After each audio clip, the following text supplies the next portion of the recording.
Again, we do want to welcome you. This is our first call of 2021, and it is almost feels like 2020. And some of the same challenges, some of the same issues that we've been dealing with over the course of this last year, we're still dealing with them. And we thought it was a fitting topic to start with, was to dive in on this notion of the vigilant leader. Leadership is, it's got challenges at the best of times. In the midst of crisis, in the midst of all that's going on, it can be even that much more challenging. In fact, some of the biggest things that we find that a lot of leaders are dealing with right now, probably at the top of the list, is the ability to focus. There are so many distractions, so much noise. Oftentimes, leaders, whether you're a business owner or organizational leader, you're waking up and before you even, get through breakfast, your email is already exploding with all kinds of crisis and fires and client issues and employee issues, and trying to navigate people working remotely and just all of the challenges, all of the noise, all of the difficulties. And so I can't think of anyone better than Trevor and Eric to really talk to us a little bit about leadership, the challenges of leadership. We're big believers in developing and growing as sophisticated leaders, and we may get into that a little bit. But I'm going to dive right in here. And Trev, maybe if you could talk for a minute just around the notion or the importance of focus for leaders during this kind of a season, as well as really any time, but the challenge of focus, and then maybe even just then dive into what would be one of the first things that you would encourage people to put their focus on once they understand the importance of focus. So Trev, why don't I turn it over to you? Sure. When I think about focus, Rob, there's a few things come to mind that are absolutely critical. Focus, what it gives us is maybe first and foremost is clarity. Focus helps us see clearly what we need to be doing. And that leads to the capacity to bring intensity, right? There's diffusion and then there's focus. And focus, when we bring things together, when we bring our clarity together and our attention and our resources, the intensity of what we do is able to go up. And that's where we get our greatest impact, right? If we spread ourselves in a million different places, and are diffuse in terms of what we're trying to accomplish, our ability to sometimes literally and definitely metaphorically move things forward is diminished if we don't have that clarity and that intensity. So for me, I mean, those are the critical pieces, I guess, that emerge first and foremost. One of the things that's really key and is really useful for a leader in terms of what do I focus on, what do I need to stay connected with, is actually the notion, and this might sound boring, but it's the notion of a dashboard. We need a dashboard. So you might go, oh, great, we can do analytics. That sounds like a blast. But no, that's not what it's about. Because when you're on your bicycle, you don't really have a dashboard. You don't need one because you're not going very fast and you're not going very far.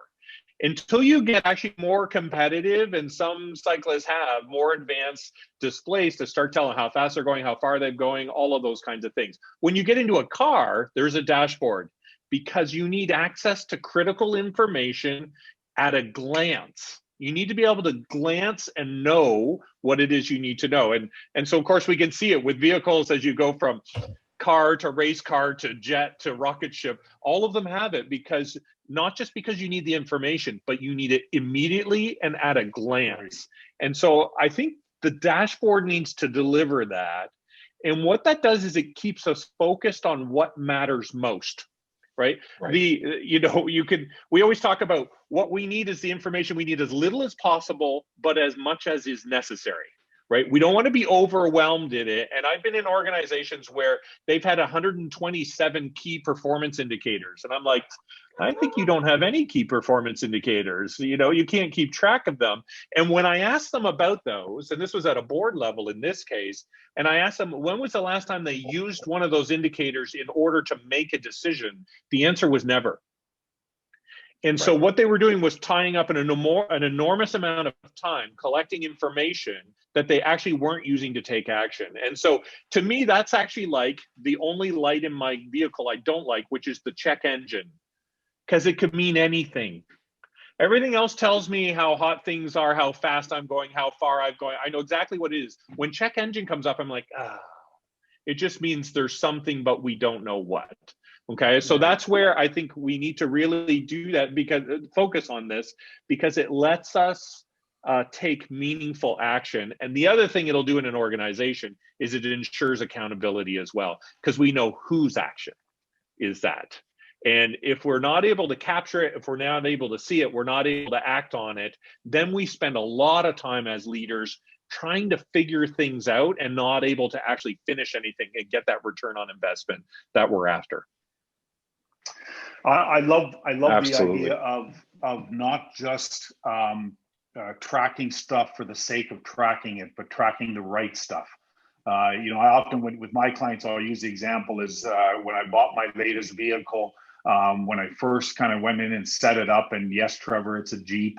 It's better than your vehicle. And when I first set it up, there were 100 different things that I could have on my dashboard. After about 2 weeks of driving it, I've got the most critical stuff. I've got the most important stuff, and I rarely ever look at the other stuff because it became a distraction from focus because there's too many things or the wrong things that we're focused on. Eric, what about you? You talk about, maybe I'll take a little second, talk about your take on the importance of focus for leaders, and then maybe dive into what you would see as being one of the most important things that a leader should be focusing on at any time, but especially during pandemic, during COVID. I think the best illustration for me or analogy for folks is borrowed from the military, and it's a term called concentration of force.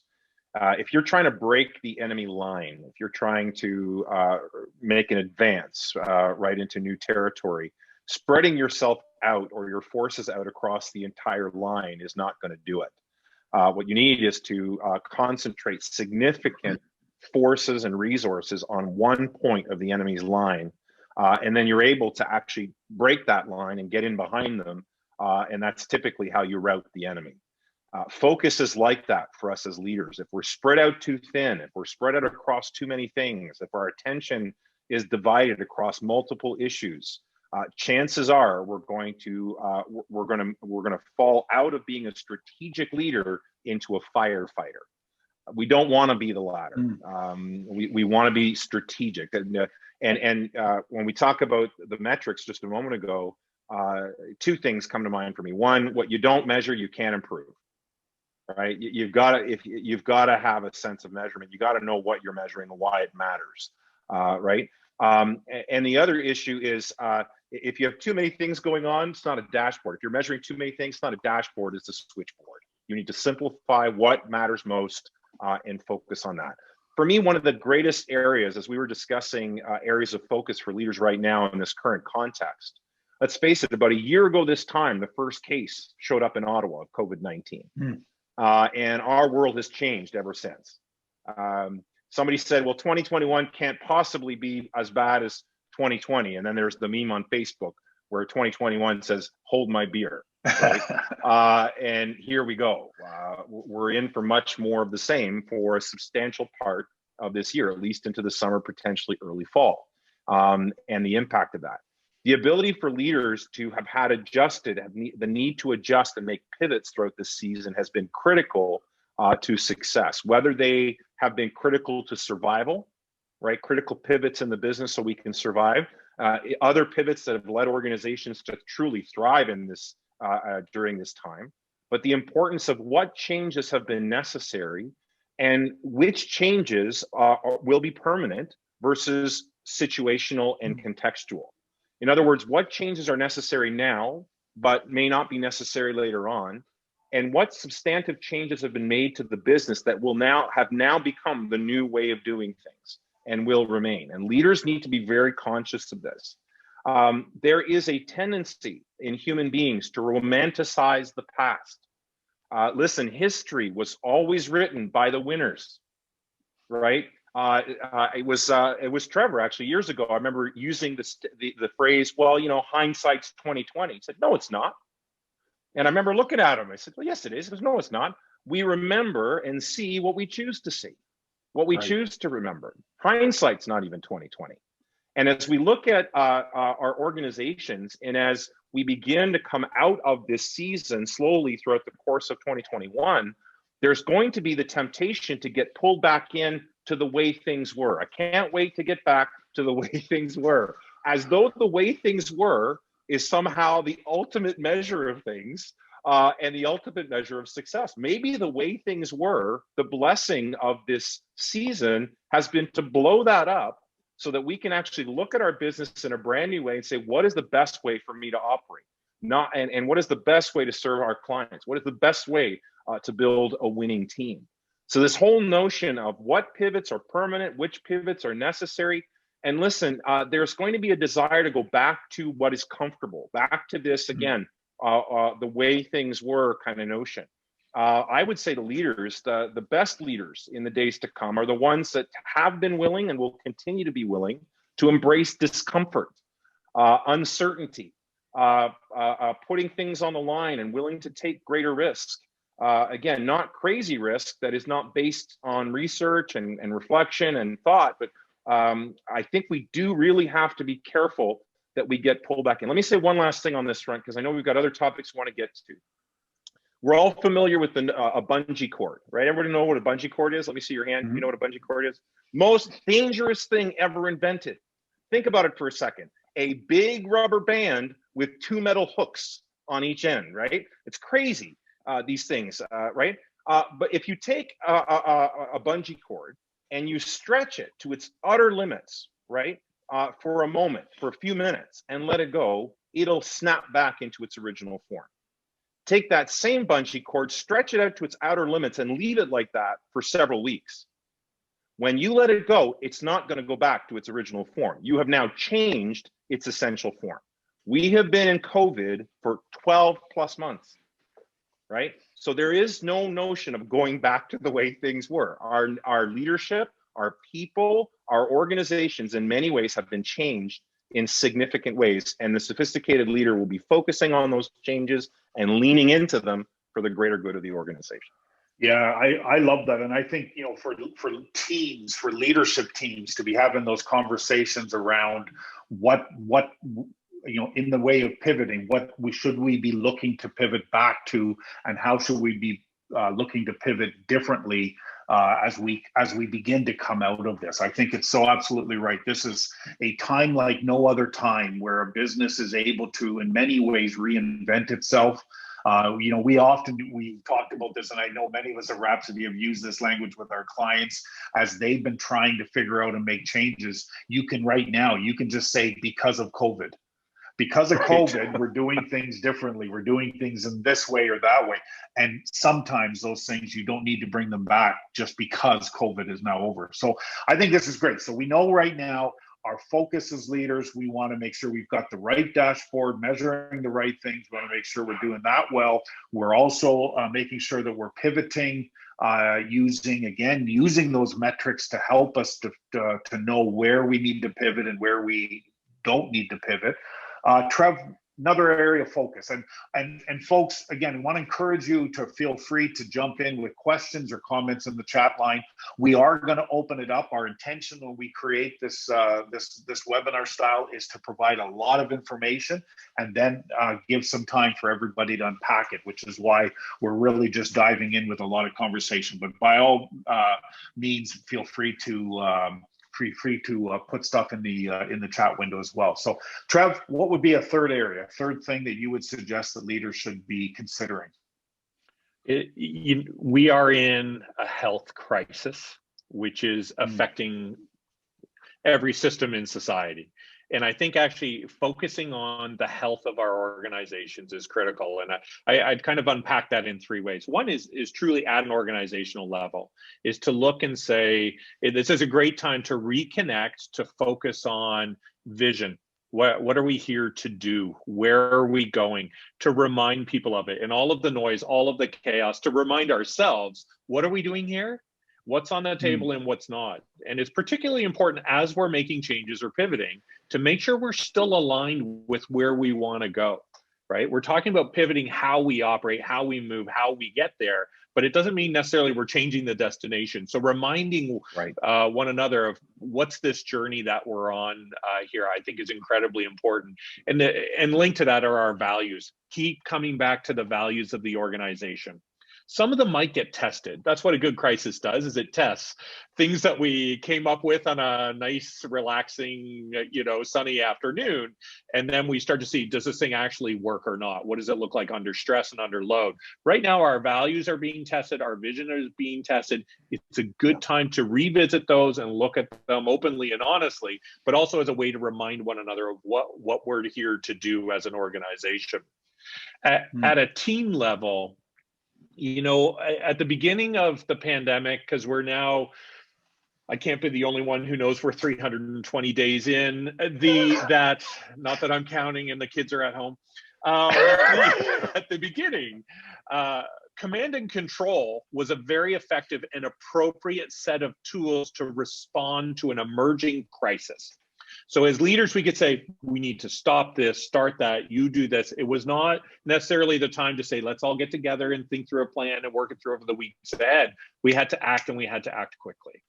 But we're out of that phase now. We are not there anymore. And this is a time in a period where we have been pushing for a long time, and our teams probably need as much nurturing, encouraging, and support as they need anything else. At the beginning, what we sought, probably first and foremost, was clarity around what is happening and what do we need to do.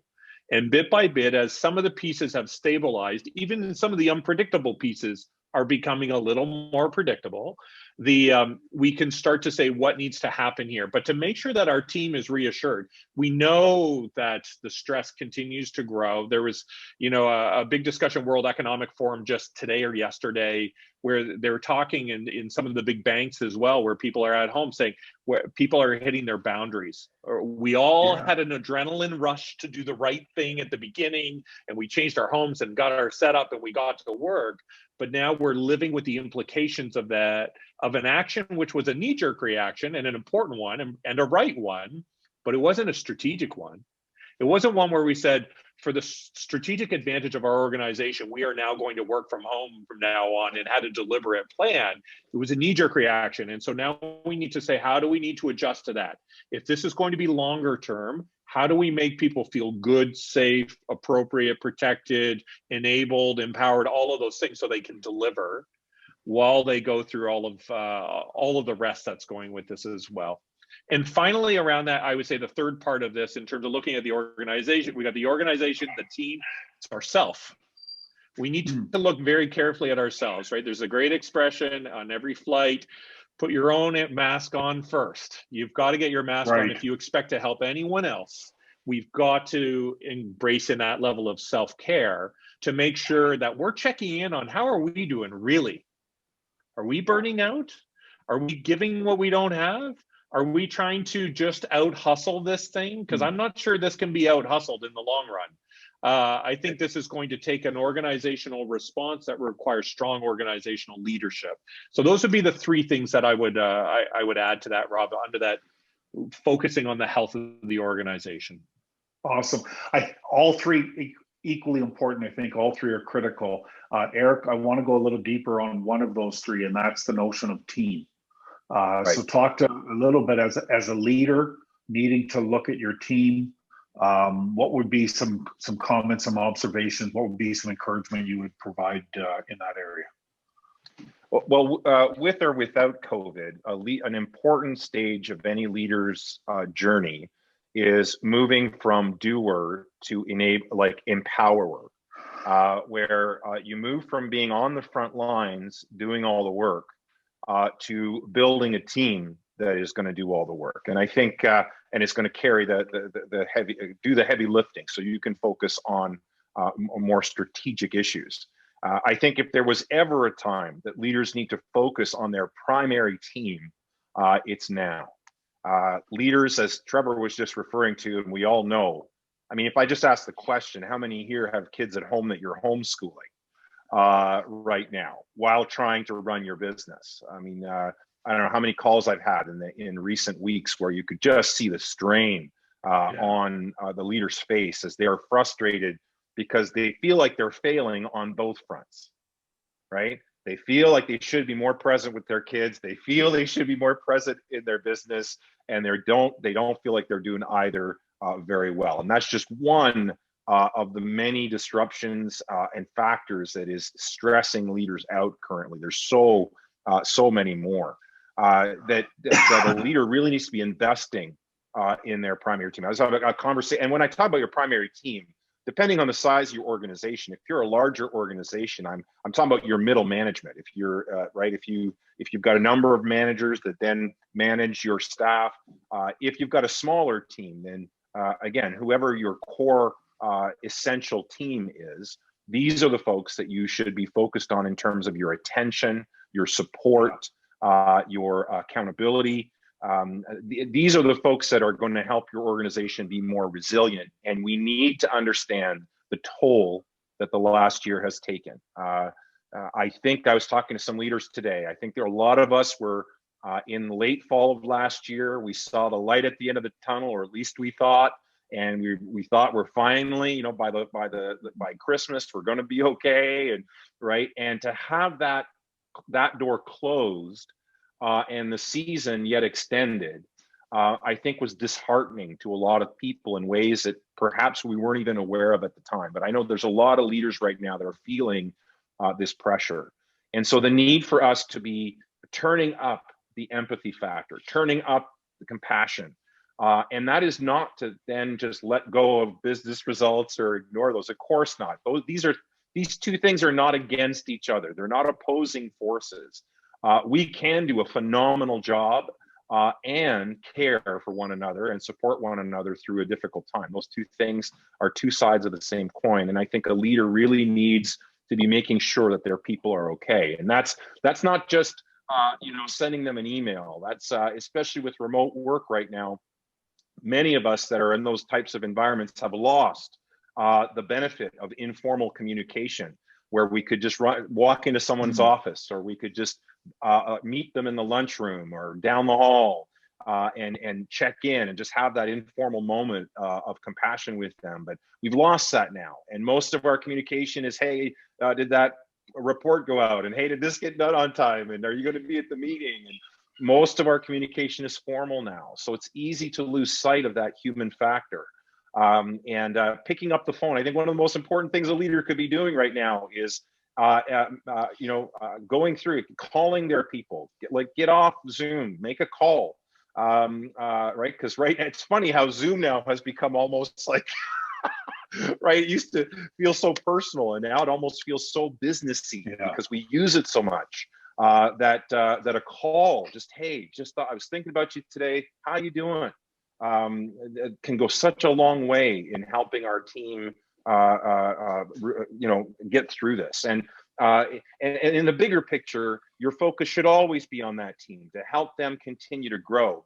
And we often like to talk about, most leaders, the model that they've built in their business, which is actually a topic for another day, but it's a necessary stage of leadership. But what they have is a star and supporting cast. Everything comes through you. You are the star attraction. You're the center of everything. You've mobilized this team to get them to where they are now. And that's necessary, and it's important. The next part of your evolution is where you build a cast of stars, and where you no longer need to be the center hub. You will always have influence. You will always be an important mentor and coach to these people, but focusing on how can I help my people not just get through this season, but become more? How do I help them evolve? How do I empower them with greater decision making? How do I empower them with greater problem solving? How do I empower them to truly nurture and care for the people under their care and for our clients? These are the questions that a sophisticated leader is asking. Yeah, it's so good, and there's so much more. And like you said, we could spend a lot of time unpacking each of these. I recognize we're coming up to the 4:30 hour or half hour split, and at that point we're going to make a shift and just open it up and unpack it. Eric, let me ask you this, and maybe just take 30 seconds or so to summarize this. I'll be quick. Yeah, what's the single most important question that leaders should be asking themselves? If there was just one. What is the highest and best use of my time? There's a million things you could be doing. What should you be doing? What is the highest and best use of my time? Most important question you should be asking yourself.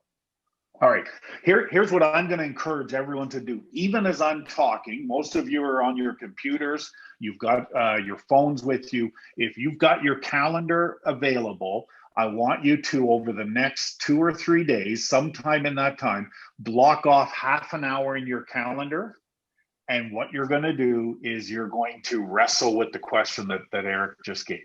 To take 30 minutes. And again, why I'm encouraging you to put that in your calendar now is because if we hang up this call, you're all going to get busy running around doing dinner and all this stuff. And this will be a forgotten activity by later on this evening or by morning. So take a second as I'm talking, block off 30 minutes in your calendar and just put down as the description or whatever, ask the critical question or the ultimate question, which is what is the highest and best use of my time? Come up with 2 or 3 things that you might be able to use there. And again, I want to encourage you, if you get stuck and you go, man, I don't know, I wish I could figure this out. Many of you on the call, you work with one of the Rhapsody coaches, you're connected with one of us. For others on the call, if you're not, one of the reasons why my email address is listed in my name there is you can fire me off an email and I'll introduce you and connect you to one of our coaches, and they're happy to spend 30 minutes with you at complimentary to be able to just help you unpack that question and to begin to look at where your priorities are. But I do want to encourage you to do that and to consider that. Next month, it's going to be really great. We're looking forward to it. We've got Su Ling Cheng from the Ottawa Board of Trade and James Baker from Keynote Group, and we're going to be talking again on the notion of finding and keeping the right talent.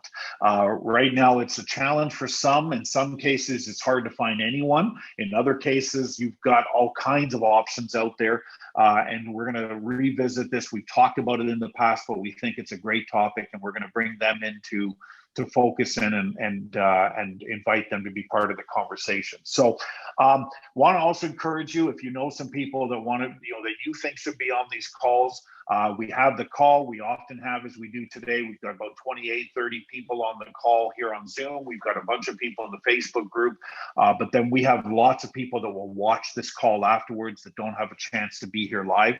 And so this really does go out to a lot of people. But if you know some people that should be invited to these calls each month, please invite them. Let us know. We're happy to put them, to invite them to join the mailing list where we send out this information. But we'll send out some information about the next call afterwards. So just keep that in mind. So we're going to make a shift here now, and we are going to open it up. And this is where I am going to encourage you just to jump in with some thoughts. There's been some great comments and thoughts in the chat room. One that I noticed and I wanted to jump in, Ben responded, I think, great to it as well. Astra made a comment in there, I think, as to some of the stuff that Trevor was talking about when Astra mentioned that didn't necessarily agree that remote work is a knee-jerk reaction and not a strategic initiative. And I think Astra didn't like what I said. She did not. Yeah, no. Yeah, Astra's mad at you. Astra's so mad at you. But, Steve and Ben tried to, kind of stick up for you and everything like that. But Trev, maybe just take a minute and talk about that, because, listen, when I read Astra's comment, my first thought was our own, Rhapsody's decision to go remote, which was not COVID related at all. Do you agree or disagree with the notion that it's knee-jerk versus strategic, or can it be both? Yeah, well, I think it depends on the organization for sure. And in that sense, I totally agree. There were some where it was a knee-jerk reaction. For ours, we had actually made the decision to go fully virtual as an organization the July before the pandemic, and our lease ended the week after the pandemic arrived. So we looked really smart, but it was total accident, that's for sure. I think a lot of organizations were like, oh my God, what do we do? And there were a lot of organizations where conversations have been had about working from home, and the answer had been nope, can't do it from home, you got to do it from here. And lo and behold, they figured it out in like 24 hours, and suddenly these impossible things were able to happen. And of course, you know, I'm being a bit trite about it, but there's a lot of pressure to say, how can we continue to operate? Things had to change. Like there was a forced change that was required. I think for some organizations, they were getting very ready to say there are ways we can shift how we operate. And so for them, they absolutely flowed in a more strategic way. So I think I think there were both for sure. So in that sense, Asher, I'm with you. I think for a lot though, they were like, what do we do? And like, send them home, we have to. And like, and a lot of people are like, I don't have a printer, I don't have a monitor, I don't have a keyboard, where do I get we had a whole new set of questions that seemed really obvious, but they hadn't been asked before because they frankly, they weren't necessary before in that context. And, you know, it's interesting because as you look at strategic issues, one of the things you would do is you would take into account all of the legal risk issues as you send everyone home and say, so what is the workplace now? And there's a host of questions that need to be addressed around that. The law hasn't fully caught up to that yet. And those would be the kind of things that get taken into account or examined in advance on a strategic approach, as opposed to those who just said, listen, just go figure out a way to do your work. We'll support you however you can. Let's stay in touch, which I think was, I know we saw that response as well. So I think there were those two worlds playing out. I love it. Questions? Anybody want to jump in with a question? I've got a few more that I can ask, but I'd love to give welcome some of you that are on the call. Any questions? Anything that triggered thought around some of the stuff that both Eric and Trevor were talking about? Maybe things Eric said that upset you. You could try that. No. That's most days. I've always said I'm an equal opportunity communicator. Everyone will have equal opportunity to get offended. So true. Let me ask this question if I can, So Rob. Maybe with a quick show of hands, how many have a dashboard that they use on a regular basis? Yeah, and how many love their how many are you finding their dashboard like effective and useful, like getting the full value out of it? They're not the easiest things to, like, they take time to evolve. There's a real bit of work that's required in order to do that. And so I encourage you as you do it, keep them simple but meaningful. Like that actionable approach is really important. Absolutely. Yeah, so good. Eric was the one who delivered and created the dashboard that we use at Rhapsody. And I remember we had one that, again, was good, completely overhauled it and went back to something that was more simple and straightforward and made sense and worked well. Sometimes that's one of the best things you can do with your dashboard is take that step back and go, is this really working the way I want it to? And is there a different way to get the same information? And I thought that was great. Milan, I know you're trying to jump in, so go for it. One of the things that Eric and I have been working together is asking the questions. Eric and I had our regular Zoom call like everybody else as my coach, and we says, how far do you want me to go? Well, I want you to go far. Eric will here tell you, I don't need somebody to pat me on the back. And again, myself coming from a sports background, you have to do it on your own. So the point of it is asking some of these hard questions is the key. What helped me is having a planner, daily planner from the start. Get up in the morning, bang, bang, bang, bang, bang. These are the things I want to achieve. At first, it was hard. Try to think of 5 major things you're going to do in a day when you can't see people. But then it gets to be a habit. And so that's my routine, is that planner is the routine. And I check off needed to do this, needed to do that. So somebody, you may be wondering, what to do. That's worked for me. Yeah. Wow, great And I think suggestion. you Thank raise a Milan. great point around the asking the important questions, those big questions. It's really hard to wrestle with those big questions on your own. And I would say that it's I think a good leader, even great leader, will come to clarity, a measure of clarity, and find the way forward and keep going. There is nothing like having a sounding board, a mentor, a group that you trust that you can bounce things off of, a coach, somebody who can be that thinking partner with you, especially those higher level issues. I think trying to go it alone is a very unfortunate decision that leaves a ton of potential on the table. I would only make a suggestion to work with a professional, because I can talk. Listen, my friends are all business guys. Most of them are business guys and gals, and I can get some great advice. But you know what? They may not have the full scope of things, and I agree. I can bounce stuff off of people, and you give them a little bit of information, they give you their answer. No, working with a professional so that it's like in our business. If I don't ask you the right questions, how am I supposed to help you? And working with Eric, you and I have been working for a while, and asking you asking me these questions, some of them go like, man, I never thought of that. Anyway, that's all. Thank you for that, Milan. Thank you, Milan. I paid him for that plug, by the way. Yeah, it's good. Yeah, exactly. Anyone else? Somebody else you got a comment, a question, a thought around this? Suzanne. I do. Actually, I'm going to piggyback on Milan, and he's so right, working with the right people. For me, an accountable partner on the health side. So I've, in the morning, there's a 7 o'clock out the door or 6:30, and somebody else is out there walking with me, not even at the same place.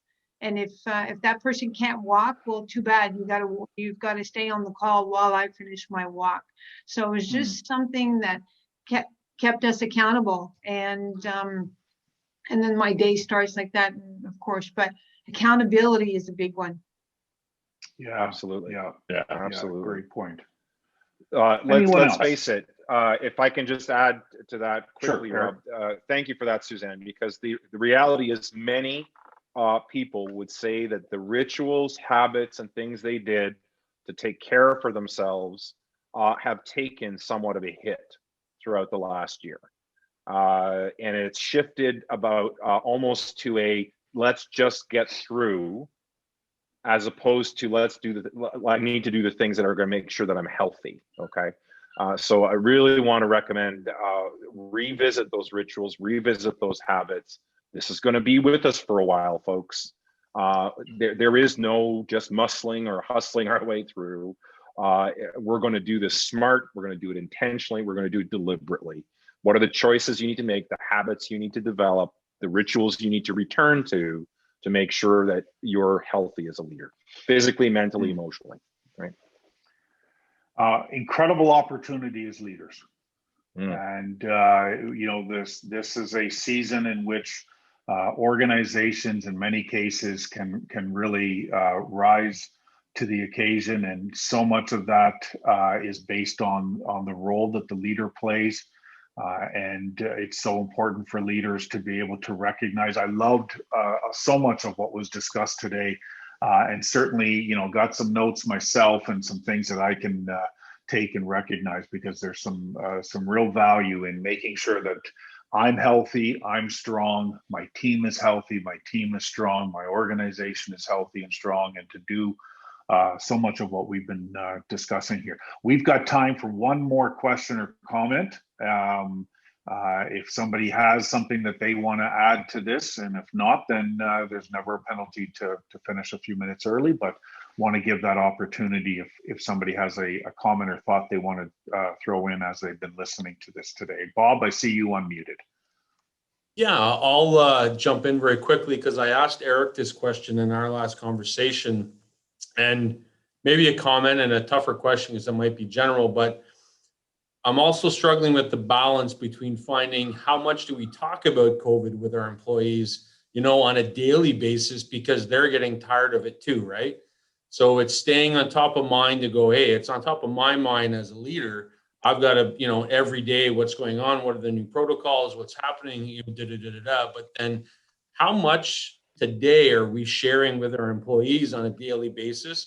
And again, asking them how they doing, how the importance, the one work from home, absolutely all critical, all important, totally agree, right? But, now it's finding that balance between how much of COVID do we discuss with them because they are sort of getting tired of it, right? Yeah, great question. Yeah.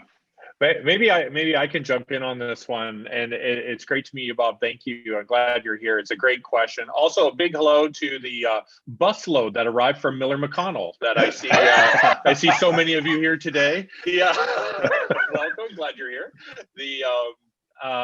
Bob, I think. So you're right. You asked a really complicated question because you asked a communications question and you asked a culture question, all bound together by a crisis. And so trying to figure out how we find the right level of detail and frequency to talk about particular issues is incredibly important. So COVID is our context. That's what we're operating in right now, but it shouldn't be, in my mind, our content. It shouldn't be what we're talking about all the time. Our content still needs to be our work, what we're delivering, what our vision is, what our values are, where we're going, what we're accomplishing, and where our content, our work is bumping up against that context. That's where a conversation is required.